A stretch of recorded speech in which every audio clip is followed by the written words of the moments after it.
Kathy here from Kathy's Cute Creations with Megan from Blue Sky. And we're going to talk about the nose pieces and the ear pieces because I've had a lot of questions about them. I have changed them up since I first did the video on the Olsen mask because I was using elastic. Now you can still use elastic, you can use a 1/4 inch, but don't cut your 1/2 inch down to a 1/4 inch because that's when it becomes weak. You can take 2 1/4 inches and make them a 1/2 inch if you want by building them on top of each other. That works too.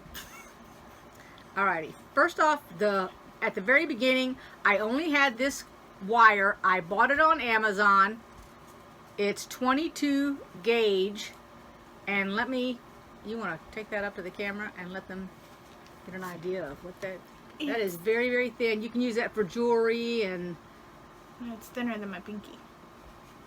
Oh, it could be, you could have a unibrow with it. Look at that. Let's get a little bit serious. No thanks. And then what I did was I turned it on each corner. I'm going to put that up there so they can. And now I'm going to have to get up. Okay. So I bent it in with a wire cutter on each end so that it would not poke through the mask.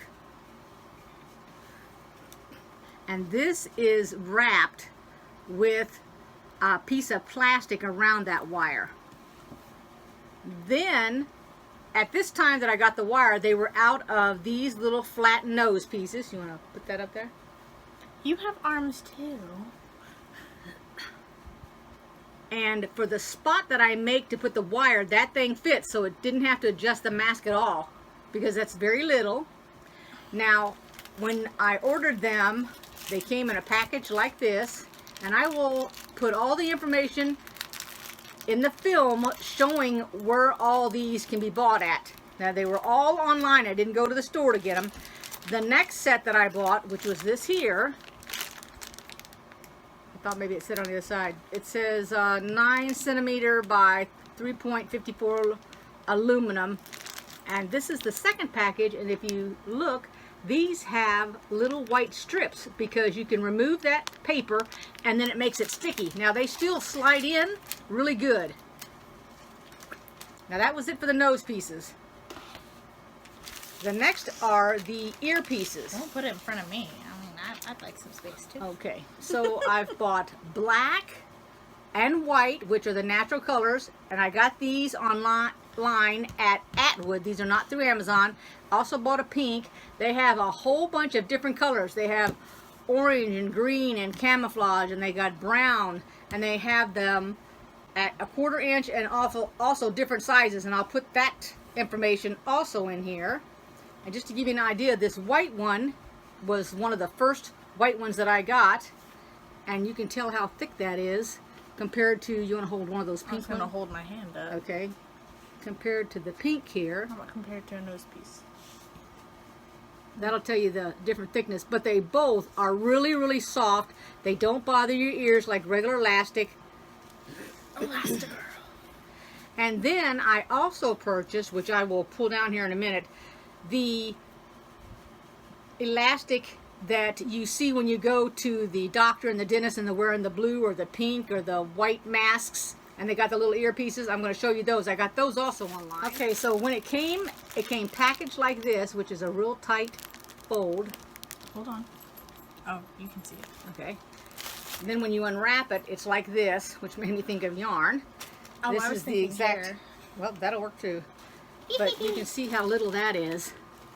And it's got a lot of stretch. And I'm going to use these on the little masks. And I don't have one up here. Cord locks? Yes. And so I went ahead and I got these cord locks. They're on a different website altogether. And I just I went to Amazon and just entered it up in the search to find all these different things. And then when you go into that search bar and you put something in like earpieces, a whole bunch of different kind will pop up, and all I did was just roll through it until I saw something that I thought was familiar looking, clicked on it, and got it sent to me. Now a lot of this stuff doesn't have any kind of labels or anything because it's from out of the country, and it all came in pretty fast because now our situations are different, so they have more supplies back in. And then that was all I was going to say on those products. Then I was going to talk about because I'm just adding a whole bunch of things in here today. The AccuQuilt. They have a newsletter that I'll have to read it to tell them. Do you want to read it? What are we talking about first? Okay, so between July 1 and July 31, there's a $100 off Ready, Set, Go. And then they have $150 off the Go Big. That's another code. Then and all of these dates are now. So Oh, and these are affiliates. Yes, they're my affiliate is what they are. So if you go here, I'll get a couple of dollars. I think I get... You're their affiliate. Right, I'm the affiliate for AccuQuilt, and if you use this link, then I'll get a little something. Okay, so between and these dates have already arrived, so the 4th through the 14th, they've got 50% off studio dies and die bundles. They got a code for that. Plus, for $395, you can get a cutter and a starter sets. But wait, there's more. Between the 9th and the 15th, you get a 15% off Go Dies. It's got a code, and I'll put all this information up. Between July 9th and the 18th, you get 20 off of cubes. That's a little bit different thing. You can go on their website and read all about these different items so that you're not confused about what one is versus another. We'll put the links. And then between the 10th of July and the 12th, which is that Tuesday? Today's the 9th. Today is Friday. Monday. It's the 10th. Today's the 10th. Today. I don't know what today is. Here, look right here on your telephone, honey. What's today? Friday. The 10th. Okay. It's Friday. So between today and the next 2 days, you can get a free Go quilting ruler, which is a $20 value, when you spend $100, and they have a code, which I'll give you. And I can't talk about it any more because I can only talk about those things that are actually going on right now. Secret. Okay, so, two more things. One, I'm going to have her man the camera, and we're going to go over here to the ironing board, and I'm going to show you the stick. And Yvette's husband makes these. I believe that he still makes them, and you can put an order in. You can go over to Yvette's website and get her information and ask her if you want to buy one through her husband, which will help them out. Woohoo. And I'm going to show you with one of my own personal masks. Oh my God. That I use it after I've washed it, and I give it back its body, more or less. And then I'm going to show you, I have different size sticks, so I'm going to show you another one that I use on a seam on a blouse that I made. So let's go over here to the ironing board. You act like you don't know.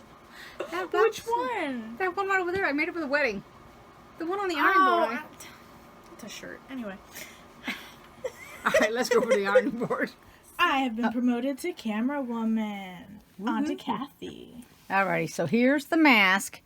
And so after I've washed it, I lay it down, and I want to sew this, but I don't want to see the inside part of the seam. So I take my, got it? Go. Okay, so I take the iron, which I already have on, and I just lay it, and I've got the stick underneath it here, so it's not going to leave any kind of mark when I iron this down flat. So that's one way to use this. Let's set this aside. And then here's my longer stick.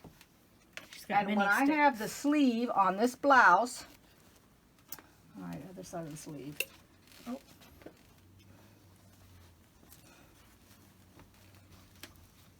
And usually when you iron, depending on whatever you're ironing, you would do it like that, but then you'd end up with a crease down here. Well, when I do it, I lay it open like this. I put this up inside of it. And I do it on all blouses. I just happen to grab this one out of the closet. And when you iron something like this, you want to make sure that your iron is not very hot. So I'm going to turn it down a little bit. And then the way to cool it off, I do it this way. Which will cool it off. I don't want to burn my fabric. And you can always take a piece of fabric, which I have. I just don't want to. Let me come behind you and just grab this real quick. So I have my iron set at synthetic because I don't want to melt this fabric. And I just take it and lay it on there and slowly go down the seam while it's on this board. Okay, that keeps it from creating an seam that I don't want to be seeing, because I don't want to see a crease go across like that on it, because once you do that, that's stuck on this fabric. So I try to avoid that at all costs. And then I will use this here when I'm doing shoulders. Looks like a pillow. For example, if I want to do this shoulder here, I'd put it up here, hold on to it, and then I would iron it there, because I don't want a crease going across the top of this either, nor do I want any on this. All right, so that's just a way to use these tools that you see down at the quilt shop or the sewing shop. But I use these sticks the most. Every now and then I'll use this for my mask when I try to split my fabric. Like this here. And actually I've got it turned the wrong direction, and I don't know how I got that turned around, because it should be this way and that way. Yep. Which this would be when I catch it. Like right now. This is a different kind of mask I'm making for somebody. Okay, so let me just stick this. So when I do this, and this board will actually stick off the ironing board because of the length of it. And then you want to lay them the correct direction, because you don't want to put the crease in there. And even with the pins, now these are glass head pins, so don't be using plastic pins. You guys be mindful of that, because you don't want to be melting your pin while you're trying to do a project. And then you can set this on there and iron it down, which makes it a lot easier when you're sewing across this. It won't get bunched up. And it won't ruin the glass right. pin. And then if you want to, you can use this here when this is all sewn together like that, because your things will be going each direction, and that'll all lay flat for you when you sew it. Okay? And that's all I wanted to say. Just wanted to mention this stick specifically because I have a lot of these, and I have a really long one that I put all the way down the pant leg for the seam.